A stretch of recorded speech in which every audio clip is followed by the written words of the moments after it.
Hej, Kulturhuset Islands Brygge. Jeg tror, at det vigtigste, når man snakker kulturhus, det er at lade være med at tænke på et kulturhus som et sted, der skal bringe kultur ud. Et sted, hvor man henter kultur. Et sted, som stråler som en pære i et mørkt rum, lys ud fra sig. Jeg tror, man skal tænke på et kulturhus på en anden måde. Man skal tænke på et kulturhus som et sted, hvor man kommer med kultur. En platform, som modtager den kultur, som findes i lokalområdet i forvejen, og som vokser i lokalområdet i forvejen. Altså at kulturhuset mere skal være et sted, som man bruger til at forme og skabe og udvikle kultur sammen. Og når man gør det, så kan man jo så også bruge det som grænseflade til omgivelserne, som det sted, hvor omgivelserne møder den kultur, som bliver skabt lokalt i Islands Brygge-kvarteret. Altså hvis man for eksempel forestiller sig, at forskellige foreninger i området, sportsforeninger, går sammen om at lave nogle arrangementer i kulturhuset, hvor de udnytter de ting, som er fælles for dem, og får nogen udefra til at komme og snakke om strækøvelser i forhold til at dyrke motion, eller hvad det nu kunne være, som en måde ligesom at sige, nu er vi sammen, nu møder vi omverdenen, og hvad den kan og byder på, og bruger kulturhuset som grænseflade til det.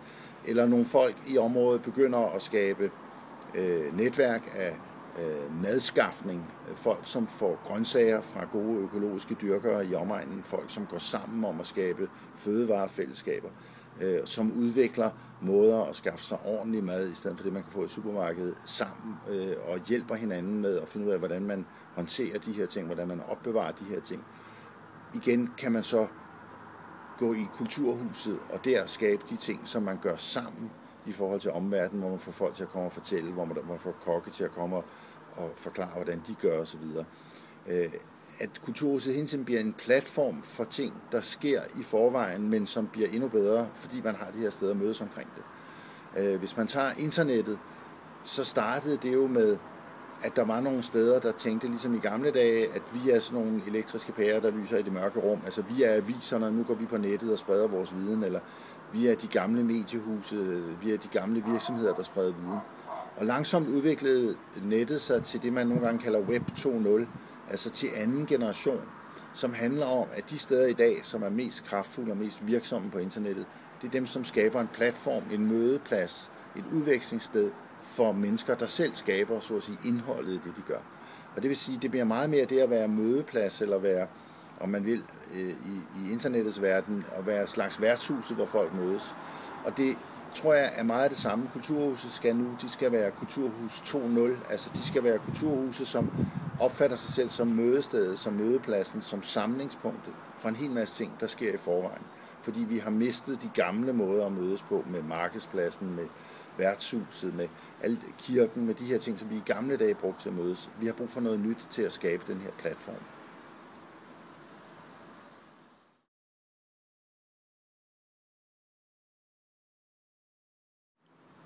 Ja, det kan jeg godt prøve at sige, ja.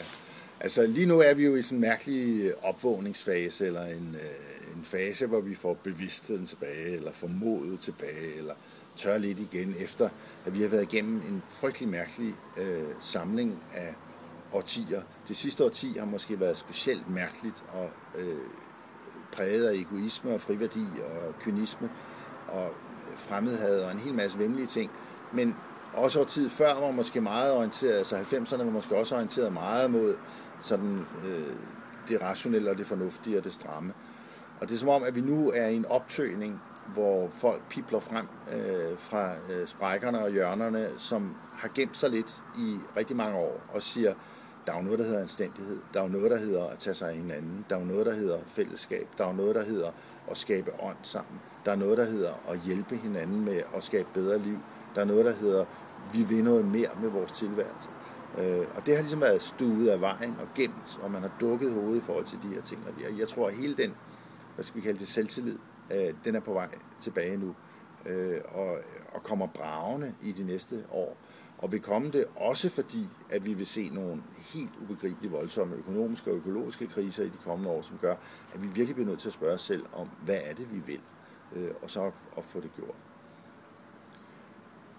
Og så tror jeg, at kultur også kommer til at handle meget mere om at få nogle ting, som vi traditionelt har lavet til at virke sammen. Altså vi har traditionelt tænkt på kultur som noget, der foregår i offentligt regi, adskilt fra dem, der tjener pengene for eksempel. Kultur, det er noget med store institutioner, det er noget med statslige budgetter, og så er resten af samfundet ligesom kultur og åndløst.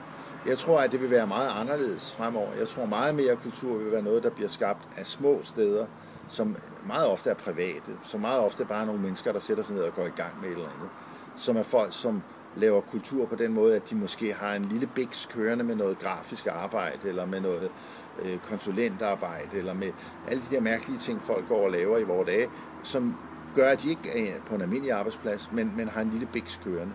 Og i den sammenhæng producerer noget kultur, noget indhold, noget retning, noget mening.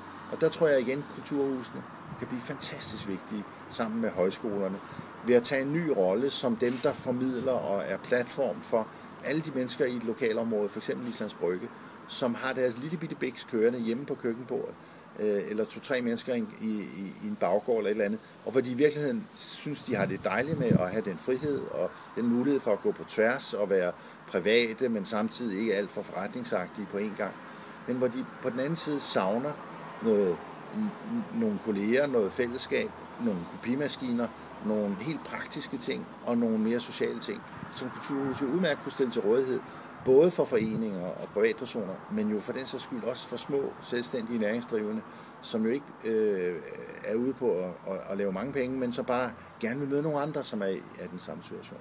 Og det er igen kulturhuset som mødeplads.